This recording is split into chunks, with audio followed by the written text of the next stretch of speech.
you choose to be a victim or a survivor in everything that happens to you in life, everything. You have the choice. You can be the victim and go, I was bullied, or my brother was horrible to me. Or you can go, watch me. All right, you think that, watch me. It's your choice always. No one can stop you. The only person that can stop you is you. And if you decide, I'm going to go and do this, I'm going to be a better person, I'm going to be a bigger person, I'm going to make a success of myself, there's no one can stop you but you. And that's a fact. Because it's all up here. What you need to do is here. And in fact, all you've got to do is start making steps in the right direction and the rest will follow.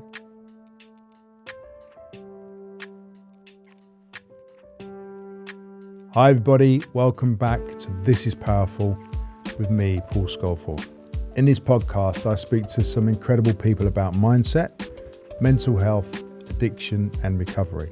And I share my own journey throughout these conversations. So whether you're on your own path of self-discovery, recovery or transformation, inspired by human stories of mental resilience, or supporting someone who is struggling with addiction, make sure you follow and subscribe to This Is Powerful. There'll be a new episode every Thursday. In these episodes, we will be talking about drug and alcohol misuse, suicide, sexual abuse, and some other heavy topics. So please take care when listening.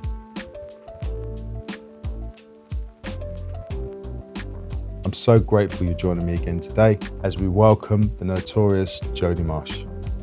Jodie was privately educated from a young age. She was bullied at school for being both a geek and a hippie, but went on to become one of the most successful glamour models. Jodie has appeared and produced several documentaries for television, including her own reality show titled Totally Jodie Marsh. Jodie's autobiography, Keeping It Real, reached the top 10 of the Sunday Times bestseller list. She is also known for her fitness regime and natural bodybuilding. Jodie has recently found her happy place, currently operating an animal sanctuary in Essex.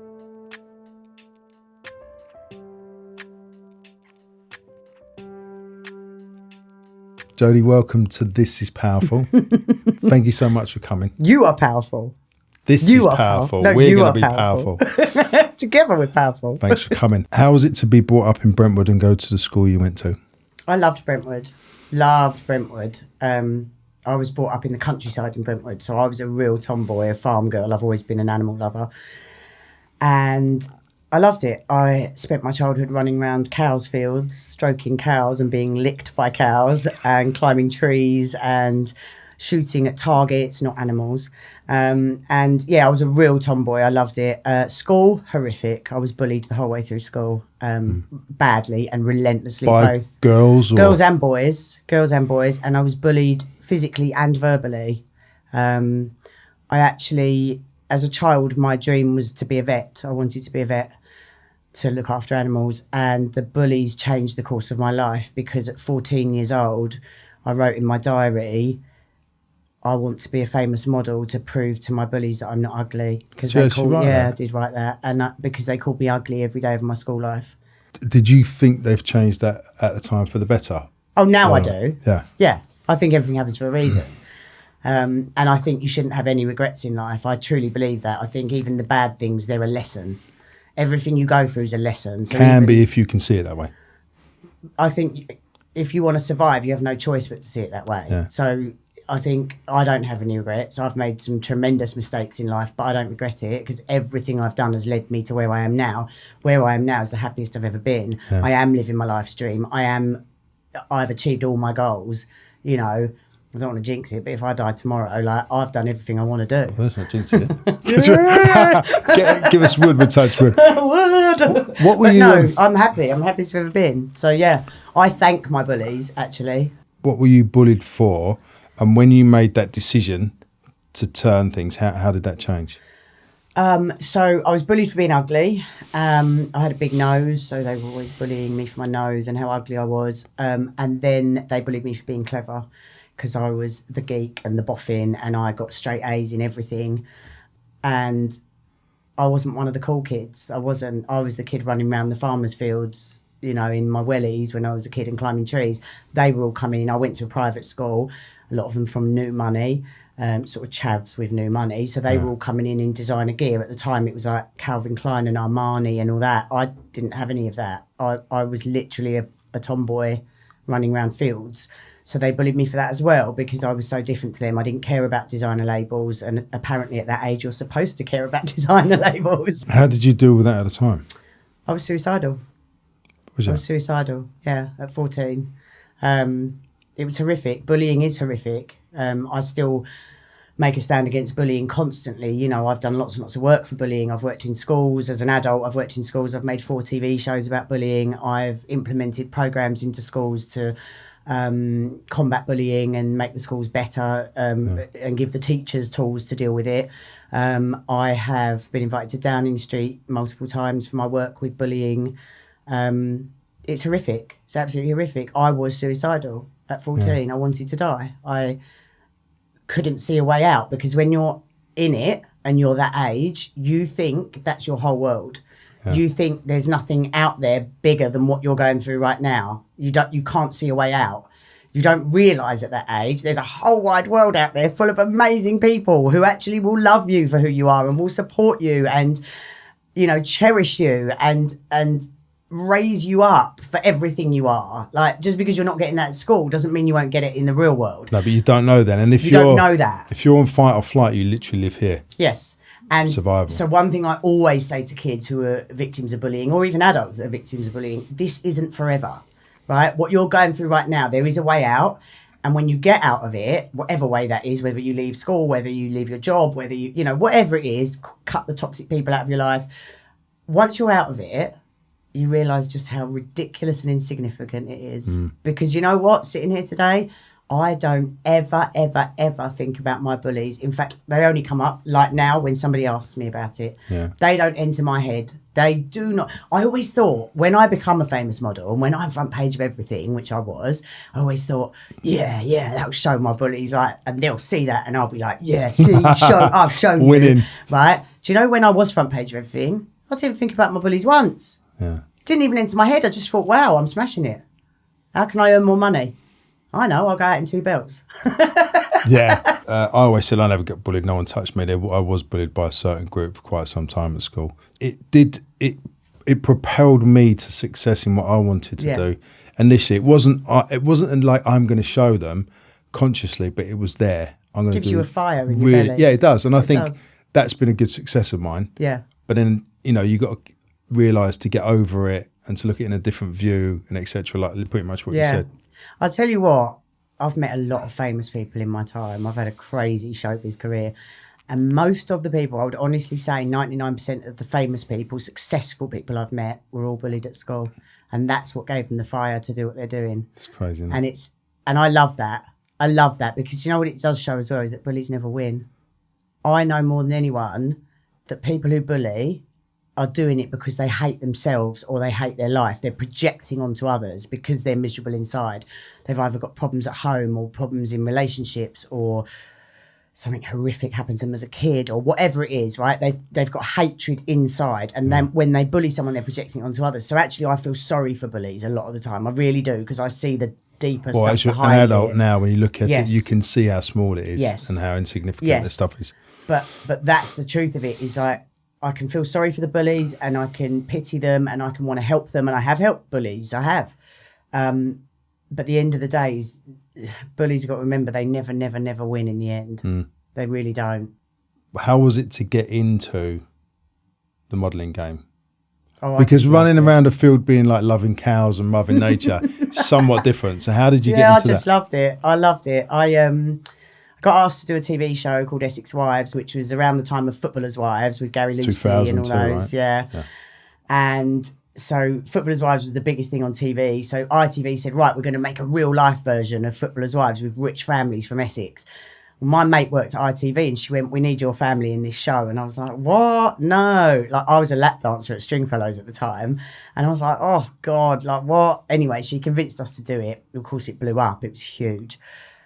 It got such high ratings, like went mental, because of course my mum and dad were the posh businessman and woman and running this massive scaffolding company and building company and all of that, and then I'm their lap dancer daughter. How the hell did you get into lap dancing at Stringfellows? Which, So- by the way, for everyone, it was one of the best lap dancing clubs in London, right? The best in the world, probably. I used to go clubbing a lot, and I went to Stringfellows every night after the clubs because it was open late. Stringfellows was open till 6 a.m. The other clubs shut at 3. So a load of us used to go there. And one night, the manager of Strings, a lovely man named Roger, who I still love to bits, he came up to me and he said, "Why do you keep coming here?" I said, "Because it's a late drink. I love it." And he went, No. I mean, you should be working here. You're doing a fortune. So... How old was you then? 16? 19. No, I was about 19, I think. I did start clubbing at 14. Yeah, and so that's how I started at Strings. Anyway, Essex Wives hit the screens. It blew up. It was massive. And the day that Essex Wives was, or the day before it was due to air, I was sat in the pub with my friends and we had a newspaper, Daily Star. And as I'm flicking through the newspaper, there was a whole page picture of me in the newspaper. I didn't know it was going to be in there. And I was like, what the heck? And it turned out it was promoting the show, Essex Wives. So I rang the newspaper and I went, "Hi, I need to speak to the editor." And I'm sitting in the pub in Brentwood, Slug and Lettuce in Brentwood. I went, "I need to speak to the editor." And they said, "Who is it?" I said, "I'm on page 32 of your paper today." They went, "Right." They put me through to the editor. I went, "Hi, I'm the girl who's on page whatever of your paper today. I want to do page 3. And he went, "I'm sending a car for you right now." Seriously? Yeah. Swear down. And he sent a car to pick me up from Slug and Lettuce. I went in with Jeannie Savage, who is the most famous glamour photographer in the business. Yeah. Went in with Jeannie, did a shoot. That was next day's front page. And from there, I was such a hit that they put me on the front page every single day for a week. This was the Daily Star. Every single day for a week. Did you think about this before? Because it's a massive move. No. Did you see the opportunity? I saw my picture in the paper and went, "There's my opportunity." Well, actually, hang on, I've missed a bit out. When I was 17, I sent topless photos of myself to the Sun newspaper and they rejected me. They sent me a rejection letter basically saying, "You're not good enough, no thanks." That's really important that you put that in. Right. No, and it is because there's more to this, right? So get this. You're going to love this, Paul. I mean, I'm allowed to big myself up here, right? Because it's just cool. Take the stage. Right. So at 17, I'd sent topless pictures to the Sun saying I want to do page 3. They said, "Thanks, but no thanks." The Star sent the chauffeur car for me. Jeannie Savage, front page the next day. Then they had me front page every single day for a week, right? The world, well, England was going mental for Jodie Marsh. Jodie Marsh. Now I'm on the front of all the magazines as well. Now, at this point, the Star haven't paid me.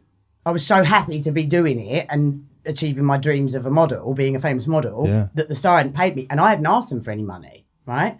So a week goes by, the Sun phoned me up. "We want you for page 3. I went, my brain suddenly kicked into gear. I went, "Oh, well, the Star have been ever so good to me and they're paying me a fortune." I said, "So I really have to think about this." I didn't have a manager or agent, nothing. And they went, all right, well, we give you 10 grand for a picture. And I went, "Right, no, let me think about it." I said, "I'll call you back." So I put the phone down. Anyway, at that point, bear in mind, this is 25 years ago. Yeah. Page 3 girls got 50 quid a shoot. I know. That's You why know I'm that. just hearing and Right. to say. Right. So I rang them back and I went, "Look, I can do it, but because the Star have been so good to me," I said, "you're going to need to up that 10 grand offer." I said, "I'll do it for 30. They went, "Done." The Sun newspaper paid me 30 grand for one topless picture. That was my first ever shoot for the Sun. I hope that's on your wall. I've still got the check. I cashed the check and the bank let me keep Well it. So done. I've still got the check. Where did that take you though? Because that's a big move. We used to do that with fashion houses, but that's a big move from the Star to the Sun, as in pushing them off. Yeah. What happened then? Well, then that was it. It just took off. But did the Sun and Star still want you, or Yes. did you then Oh, go? they fought for me, and then I charged whatever I wanted per photo shoot, and they fought for me. Then I did all the lads mags, then I did FHM, GQ, Which was a Loaded, brilliant period. Front, Zoo, Nuts, the lot. Did all the lads mags. Then I became pretty much the face of Zoo magazine, and actually I did have one more good hustling time. This is honestly my only 2 hustles was the Sun and then whatever. this one. I swear, Paul, on my dad's life, like I'm such a rubbish hustler, but I did one good hustle after the Sun one, which was so I was shooting loads for Zoo magazine. And Nuts approached me, the editor of Nuts, and he said, "Can we have a meet?" I went, "Yeah, all right." And I thought, right, I'm going to really blow his socks off. So I turned up on my Harley. I rode my Harley to meet him on my own, no security, no manager, love that nothing. I image. just rocked up on the Harley, took the motorbike helmet off, shook my hair out, walked in. I went, all right, you wanted to see me? And he went, yeah. He said, well, I know you do a lot for Zoo, but we want you and we're willing to pay you a retainer to not shoot for Zoo ever again. I went, okay, how much? So he told me. So I went back to Zoo and I went, editor of Nuts has offered me this. Are you going to up it or what? He went, yeah. So Zoo upped it, and I won't tell you how much, but they paid me monthly just to not shoot for Nuts. And then they still paid me per photo shoot. So every photo shoot I did for Zoo, I got paid a fortune, right? But they paid me every month to sit at home and do nothing. They paid me to not work. That's called an exclusivity for people who don't know. Yes, and they didn't want me working for Nuts because they were their biggest rival. So they paid me, and that went on for years, that deal. So, do you miss that period? I mean, that period was so in fashion, music, film. It just seemed, for me anyway, because it was like I was flying through that whole time, and it just seemed a bit more freer and fun. And you could have an editor phone you up and say, can we have a cup of tea, or let's have a little chat about something. It was a bit more, less sort of corporate, right? Yes, it was, and it was loads of fun. But actually, because of the way I am, I still go through life like that. I do. So like when I did my bodybuilding, pulling up on a Harley and just taking I do. So because when I did my bodybuilding, I knew that it had to be filmed. It had to be a TV show. I knew this. I was like, it would be insane for a TV channel not to have this show. Yeah. Right. So I did the same. I rocked up to Discovery Channel head office, right? Discovery Worldwide. So not just UK, but worldwide. And I rocked up to their office and I walked in. I said, I need to see the commissioner. And they were like, panicking. I went, no, I need to see the commissioner. And I went in and I said, I'm going to do this bodybuilding competition. I said, and I'm going to do it seriously as a natural, no steroids. I said, and if you don't film it, it will be a travesty because this needs to be filmed. It's going to be TV gold. And she looked me up and down and she went, well, how much is your body going to change? Because you're really super fit already. And I went, no, come to the toilet with me. So I took her in the toilet. I dropped my trousers and I went, feel my bum. She went, what? I went, feel my bum.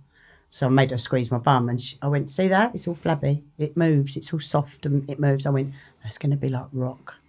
And she went, I'll have it. She signed me up there and then, commissioned it. So I didn't have any TV producers. I didn't have anyone helping me. Like I literally got it commissioned on my own. And then it was the highest rating show they've ever had. And it was shown worldwide. And still now I think it's the highest rating show they've ever had. Why did you think I want to be a bodybuilder and a natural one at that? So I was a party girl. I was drinking every night, 7 nights a week. Is this since 14 or did you progress to that? No, I didn't start drinking until I was about 22, 23. Really? Yeah. So I didn't drink at all because I'm naturally hyper, right? So I don't need a drink to have a good time. So all the time I spent in the clubs, I was drinking orange juice, right? Wow. Fact. Even when I did the army belts, which is my most famous look coming out of Funky Buddha in the army belts, I was driving that night. I was stone cold sober. No way. Yep. Right, I used to drive to the clubs. So I didn't start drinking until I was about 22, 23. Why did you start? I don't know, to be honest. I don't even know. It certainly wasn't peer pressure. I think it was just, I don't know, it was there and I thought, try that. Oh, that feels nice. A bit merry. Being hyper, did that calm you down?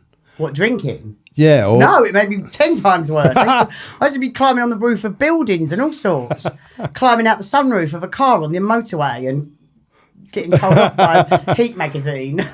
Brilliant. The editor of Heat rang me up one day and went, Jodie, we've got the pictures of you on the roof of the car on the M25. We're not going to print them because they're so dangerous and it is so naughty of you. So we're not printing those. Don't ever do it again. I was told off like a That's little fair kid.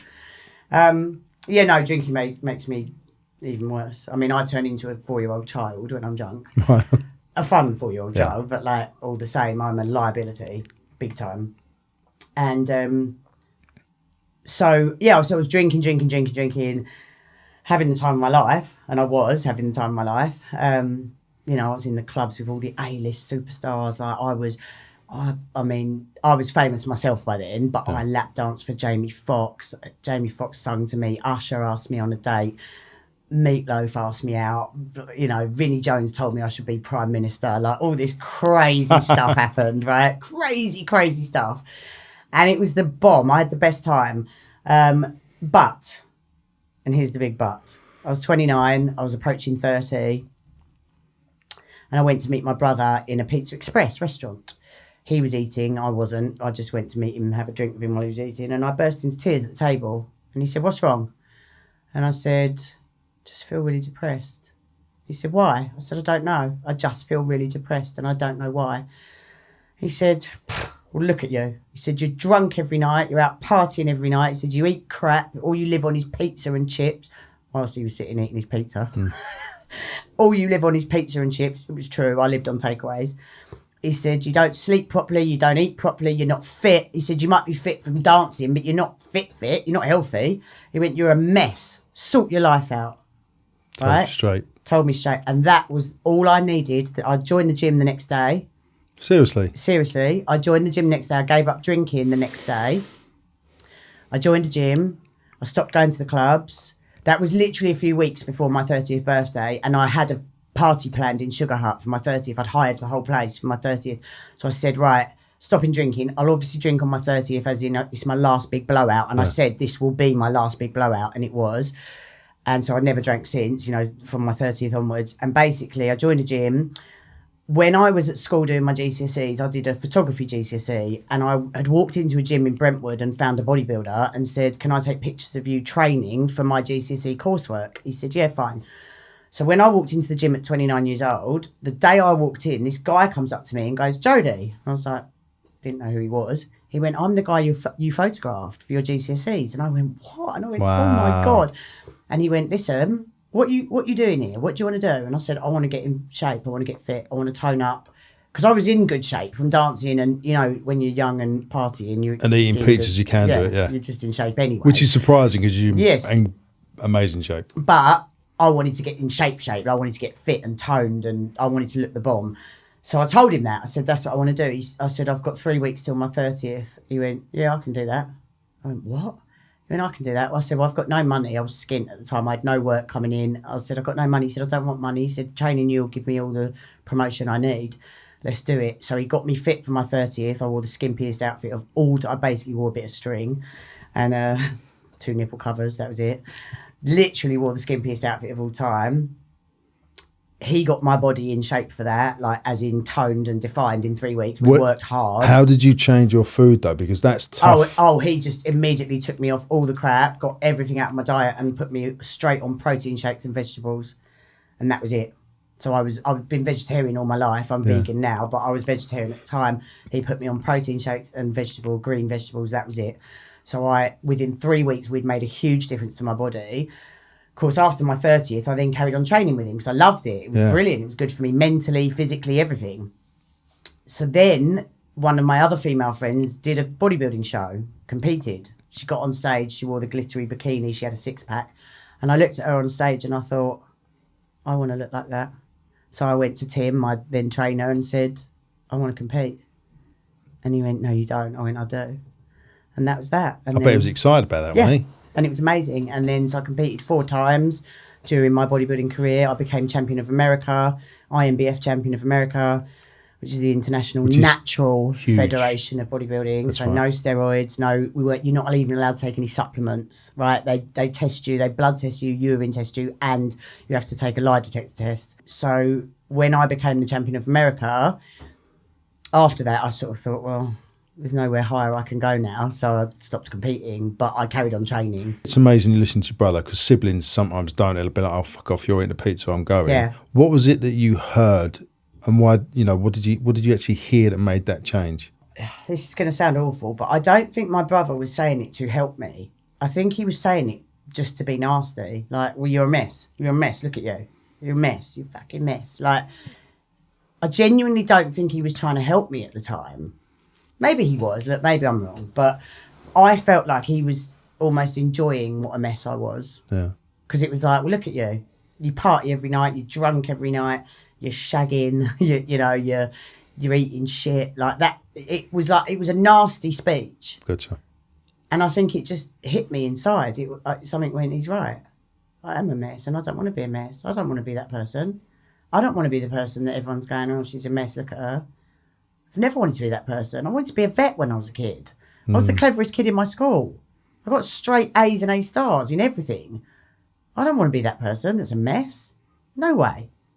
Much as I'd had fun doing it, and I had. I don't regret it. There's no regrets. Yeah. It's important though, because there's two roads you can go down. You can go down, I'm never speaking to my brother again. I can't believe you said that. And sulk and go into a depression. Or you can take it, reconfigure it into what you did, which is a tool, and fire, and just go, fuck it, I'm going to do this. That's my point always, is that same with bullying. You choose to be a victim or a survivor in everything that happens to you in life. Everything. You have the choice to be a victim or a survivor. You can be the victim and go, I was bullied, or my brother was horrible to me. Or you can go, watch me. All right, you think that, watch me.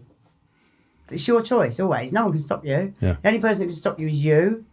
And if you decide, I'm going to go and do this, I'm going to be a better person, I'm going to be a bigger person, I'm going to make a success of myself, there's no one can stop you but you. And that's a fact. Because it's all up here. What you need to do is here.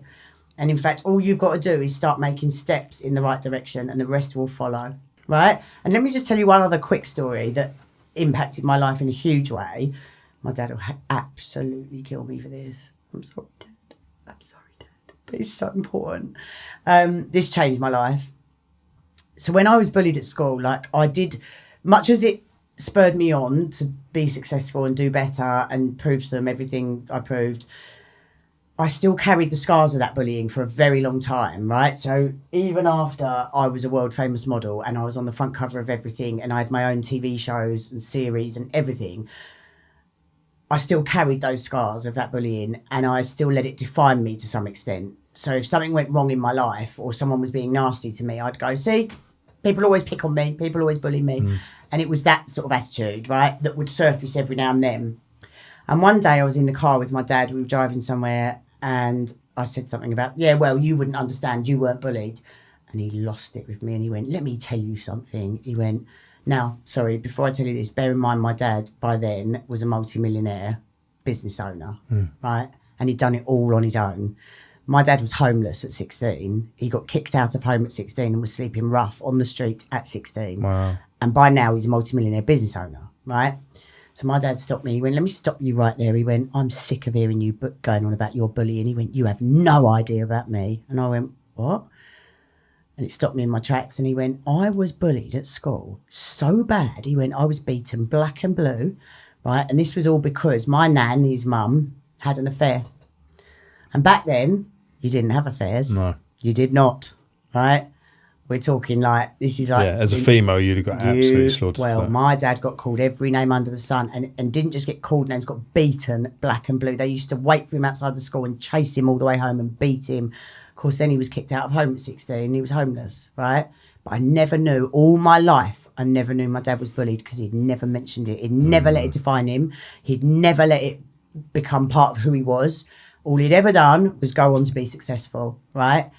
And that day, I must have been late 20s when he told me that, probably 28, something like that, 27, 28. And I cried for my dad. And I went, I never knew that. And he said, no, because I don't talk about it. I don't let it define me. He went, so shut up talking about yours. And I went, okay. And I was like, okay, you've just changed my life again. But that's a beautiful story. And it was massive, Paul. It was massive because I was like, how did I not know? My dad, my hero, this man who's created all this from nothing, who was homeless at 16, my icon, my dad's everything. He's the best man in the whole entire world. And I didn't know he was bullied worse than I was at school. Which just made me realise, like, I was still, in some ways, letting it define me and letting it control me and scar me. And from that day, I went, never again. Never again. My dad's my hero. I want to be more like my dad. Why would I talk about my bullying ever again? And I didn't. Yeah. I've never thought about it since until, like now, somebody asks me. Yeah. And then I'll tell the story, but it doesn't hurt me. It doesn't affect me. It doesn't even enter my head. I think that if you have honest conversations, be it under any circumstance, you can shape people in the right way. They have a choice then to take that information, don't they? My dad has shaped everything I've ever done in my life. And don't ever underestimate that as a parent. You know, parents out there with kids, don't ever underestimate the power you hold in your hands in how you raise your kids. When you said earlier, when you had your drinking, you was like, oh, I just did it because I did it. What was the effect that you felt? Because I always say to people on here, and it's poignant, that people, when they have a drop of alcohol think different. Someone like they can just put it down, and someone like, holy shit, I've just found some like fuel here to make me do stuff or whatever. How was it for you? For me, I know I just don't need it. I'm fun enough. I don't need a drink to have fun. So therefore, what's the point in putting poison into your body that you don't need? Because of course, remember when I did the bodybuilding, I learned a lot then about the body and our needs and nutrition and fuel and all the rest of it. Yeah. And that alcohol is a toxin and a poison. So what's the point in having it if I don't need it because I'm fun enough? I can't deal with the hangover anymore. I don't want it and I don't need it. I'm running an animal sanctuary now. I can't afford to have a hangover because I have to be up every single day, no matter what. I have a responsibility now, and I cannot afford to have a hangover or to be in bed or too tired or feeling sick. I can't afford it. I have to be on top form. The same as I can't have a drink because at any moment of the day or night, I need to drive an animal or might need to drive an animal to the vet. Yeah. So I have to be sober. It's interesting to know that it's good that you said, because people don't really know it's a toxin. And it's poisonous. Poisons your body. Yeah. Hence the hangover. Anyone will know if you've had a horrific hangover, and I mean, might have had one or two. Yeah, where you're laying there and you feel like you're dying. Yeah, literally. That's it, poisoning your body. Yeah. That's the poison running through your veins. Like, it's horrific. And yeah, I gave up drinking at 30 years old. I'm 46 now, so it's been 16 years. In 16 years, I think I've probably been drunk 5 times in 16 years. And again, I didn't regret those times. That's been because I wanted to have a drink with friends to celebrate something. I wanted to actually go, no, I want to be part of this tonight. I want to have some champagne with you all. But it sounds smart because it's not like you had it's different if you have a problem on alcohol problem, but to use the understanding of responsibility, you've got higher priorities, which is important, because if someone's drinking a lot or partying a lot, but they're not an addict or an alcoholic, you can switch priorities. We'll cancel out the drink and understand it. Fripps Farm, absolutely amazing place. Why did you decide to open it when you opened it? So I've wanted an animal sanctuary since I was a child. That's always been my end goal and dream. The whole time I was in showbiz, it was my end goal and dream. I kept saying, when I've got enough money, I'll retire and open an animal sanctuary. There's never enough. There's never enough money. Trust me, there's never enough money to open an animal sanctuary. It's a bottomless pit of money that just keeps coming out and out and out. What actually made me open it was when my mum got sick. So my mum got sick. I gave up work to care for her. Me and my dad cared for her for 18 months. When was this, Jodie? This was during COVID. Yeah. Right? So they kicked her out of the hospital, as sick as she was, kicked her out. Me and my dad had to care for her at home, do all her meds. She was being peg-fed through her stomach with a syringe. She couldn't eat anything by mouth. So me and my dad had to do 10 peg feeds a day. We had to clean her up when she went to the toilet. We had to clean her bed. We had to clean her. We had to do everything for her. And it was so horrific. It destroyed me and my dad mentally, seeing her like that, because obviously not only was it my mum and my best friend, but it was the love of my dad's life. You know, they'd been together all their life. They were true soulmates. I realised life's too short, because my mum didn't want to die. She didn't. She fought and fought and fought. She didn't want to die. She wasn't ready to die. She said, I'm not. And she was so healthy and fit and active, you know, and beautiful. Beautiful. And I thought, what am I doing? What am I doing? I'm still making TV shows and I'm still doing photo shoots and I don't even want to do this. All I want to do is rescue animals. So I just quit everything and I opened Fripps and I started Fripps. And I started that while my mum was still alive. So technically I started in 2019.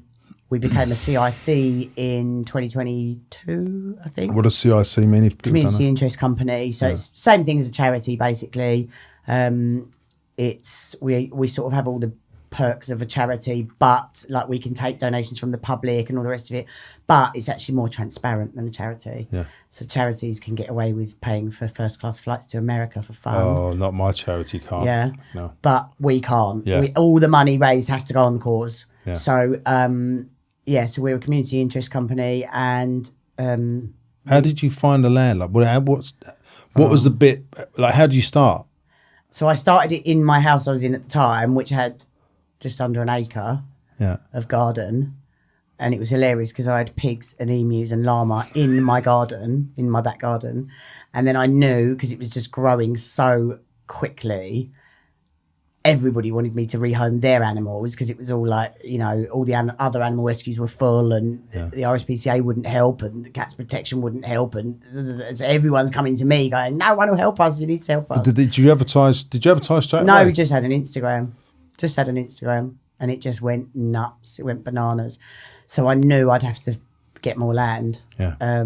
So I did. So 2 years ago, I found a property not far from my old house with 5 acres, which doesn't seem a lot, but actually you've been there and you've seen how it works, and it does work. Like, it's more than enough space for the animals. It's actually a lot bigger than it looks online. Everyone that comes there says, God, it's huge. I didn't realise how big it was. Yeah, and it's set out really well. It's set out really well. We've made the most of all the space. Every bit of space is utilised.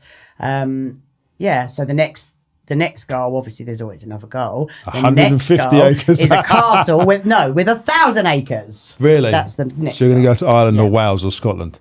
So, yes, we will have to go to one of those places. What's the hard thing about day to day? Because when I went to the farm, what my kids really saw was that it's weird. The animals, it's like the animals know you rescued them. Yeah, they do. And because the way you'd say that, but it was interesting to see, because I wouldn't assume that an animal would be intuitively know who the persons they rescued. Animals they feel like that. The animals are like you and I. They have a brain, they have a heart, they have a soul. And I truly believe every animal on that place, on that sanctuary, knows they have been saved. Yeah. Right? And they're grateful. And they love us for it, and we love them. We love every animal on that sanctuary like it's our own child, as you saw when you were there. And they mean everything to us. They really do. And I think the love we show them comes back to us in spades, because they know they're safe and loved. Well, you could see they come up for a cuddle. Yeah. They know they're safe and loved, all of them. Yeah. And I always say that animals can sense vibes as well. So, you know, when you get someone walking in a room and a dog hates him or a cat won't go near him, trust the dog and the cat. Good telltale sign. Always trust the animal. I was in rehab in Arizona, right? It was my second rehab, and I went there for a trauma therapy. And they said, "You want to do equine therapy?" And I was like, "What's equine therapy?" And we went out to these beautiful stables with these incredible horses. And they said, choose a horse. So I went up to the matriarch, this big female horse. And the therapist was like, it's funny you're choosing a strong female. Is there a pattern in your life with that? And I was like, maybe. She's like, why don't you choose him? He's the biggest male in there. I was like, I don't really want to. Went to the biggest male, walked him out. And I tried to get the horse to do what I wanted to do, right? When I had a massive aha moment personally, and had a little breakdown about something and just went to walk off. That horse at that point, instead of being standoffish, come over to me from behind and put his head on me like that and leant in. And I couldn't believe the intuition from this horse. And he taught me such a lesson that day. That's going to make me cry because all animals are like that. Yeah. People don't realise. That's why I'm vegan. I think animals are so giving and loving, and we are all they've got. They don't have a voice, and there's so much cruelty in the world. But what you're talking about, that horse, we see that every day. Yeah, I understand every day. I think you have to experience it, because I am, and this won't mean anything to anyone else, but I'm eternally grateful for that horse. Yeah. Because he taught me a profound lesson that day. They teach us to be kind. They teach us to have responsibility, to take responsibility for our own actions. They teach us that there's more to life than just us. They stop us from being selfish. Yeah. They can teach you love as well, can't they? Because they're incredible. Oh, my God. The love I have for my animals. It's the only thing I get emotional about. Yeah. Because they're so wonderful. And you describing that horse, I can picture it and I can feel it. And I know what that would have meant to you. Yeah. Because it's so special. And we have that every day. Imagine living that every day. My heart is so full of love. I mean, I get that with my girls now, because they're the same at that age. They're just, they're incredible. But it's important. The only difference I'd say with animals and children, this is why I don't have children, is kids can be really, really fucking annoying as well.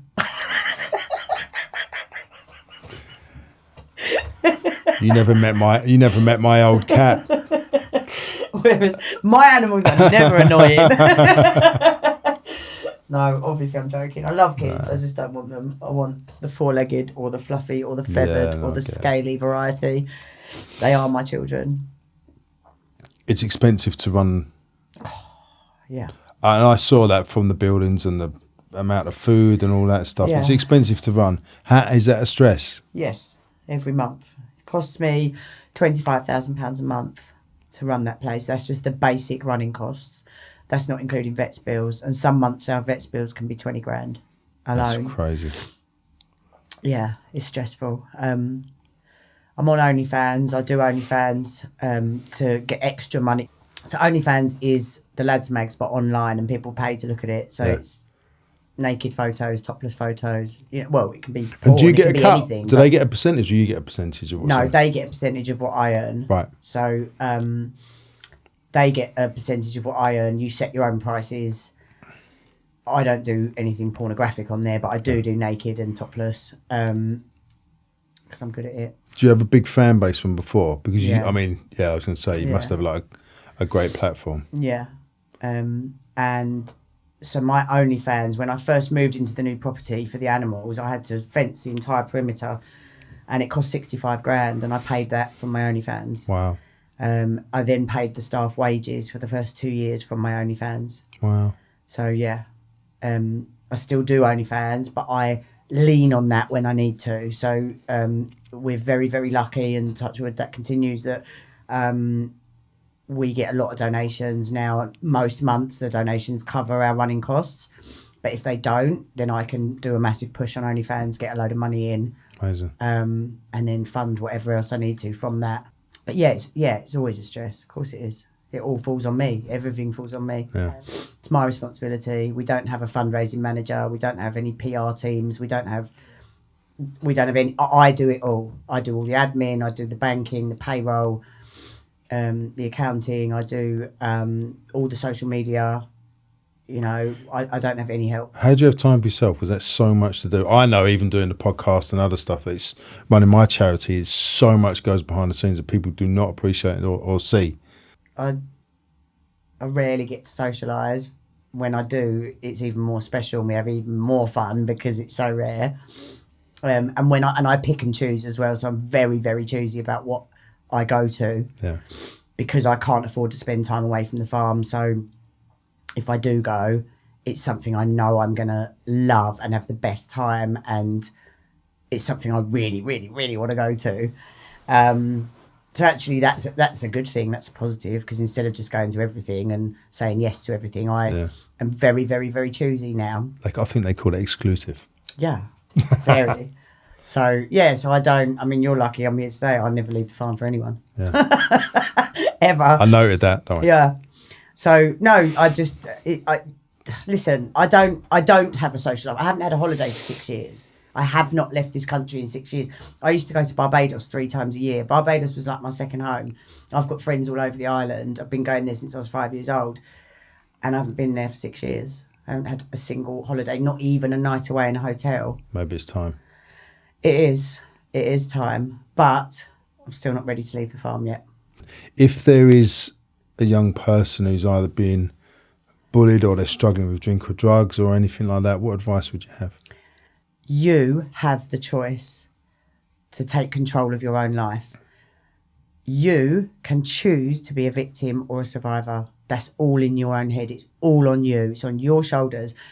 Do not blame it on anybody else, whether you're being bullied or whatever. If people are being nasty to you, yes, that's wrong, that's horrible, but it's still up to you how you handle it.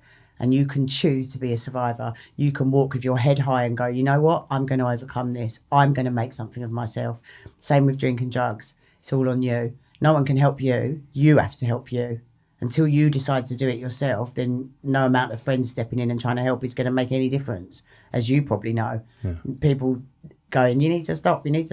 Nothing's going to make a difference until you make that decision in your head. And every single one of us in the whole world is entirely capable of choosing you and going, I'm gonna make something for myself. You are. Fact. Only person that can stop you is you. Jodie, thank you very much. Thank you.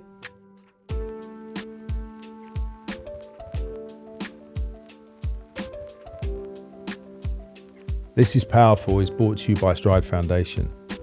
If you or someone you know is struggling with addiction, please head over to www.stridefoundation.com, where you can find links to resources that may help. You can also donate. Please make a donation. It will help us bring to you more episodes. Please rate, follow, and subscribe to the show. Why? This will help the algorithm make us more visible to others who need help. And share this podcast with your family, friends. Head over to social media at Paul Scolfort and at _is_powerful.